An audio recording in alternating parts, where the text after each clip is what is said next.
Hi everyone, my name is Tanisi, My name's Akar. and today we're going to be talking about what global supply chains are.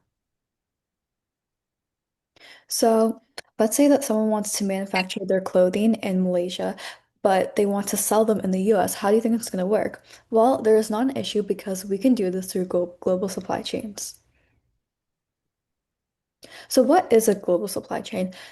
A global supply chain is a network that is used to produce and deliver goods across different countries. So, essentially, if I want to make a product in one country and sell in another, I can do this through global supply chains.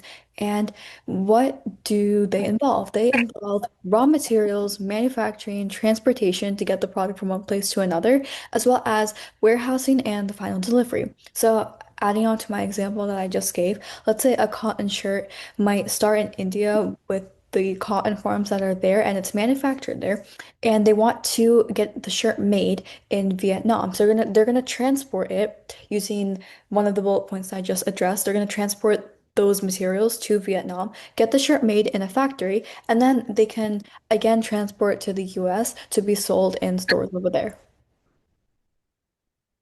So next we're going to be talking about how these products actually are moving from the source to the customer. So we already kind of talked about transportation and a little bit about how we source these materials, but just to get into a little bit more depth, first we need to source the raw materials. So this can be, as said before, cotton, metals, plastic. It really depends what kind of product you're trying to make for your business. The next step is manufacturing. So essentially, this is where the process where factories are assembling or producing the final products. This can be done in the same location where they're sourcing the raw materials, or it can be done in a different location. It really depends what the company wants, where they want to manufacture where they want to manufacture the product. It really depends. And three is the distribution and the logistics of it. So this can also relate to the one of the P's in the four P's of marketing, which is the place. So how do we get the product from the actual buyer? How do we get it from the seller to the buyer? So we do this through transportation, essentially. So ships, planes, and different trucks, depending on where the two different locations are that we're trying to transport it to and from. And the last step is retail and customers.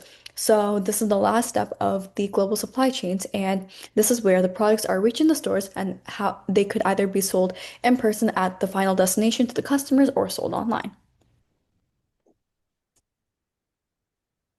Thirdly, there's many risks to global supply chain. So there's five main factors that we're going to talk about. The first is geopolitical tensions. This could be war, trade disputes, and sanctions. Next, natural disasters and climate change. So although there are many things you can control, weather is not one of those things you can. Extreme weather can lead to port disruption, which eventually slows down the process. Thirdly, health crisis. Pandemics causing labor and transport shortages. A key one we can note was during the COVID pandemic, when all goods took forever to deliver. Fourthly, is shipping delays.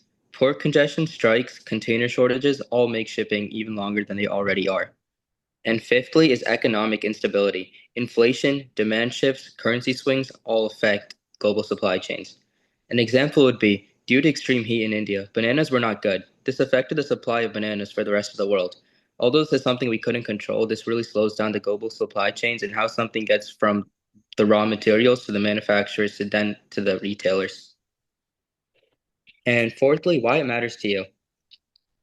Everyday products, from phones to sneakers, most of what you use depends on international supply chains. Next, the price you pay. Disruptions can cause shortages and make things more expensive. If you look at inflation, something you can buy for $10 today can be worth $15 in the future. Third, career impact. Whether you're interested in business, tech, or logistics, supply chains shape entire industries. Almost everything you own has supply chain in some shape or form. Fourthly, future innovation. Smarter, more resilient supply chains open doors for sustainability and global progress. And lastly, your world is connected. What happens in one country can directly affect your life here. So global supply chain is what connects businesses from all around the world in many different countries.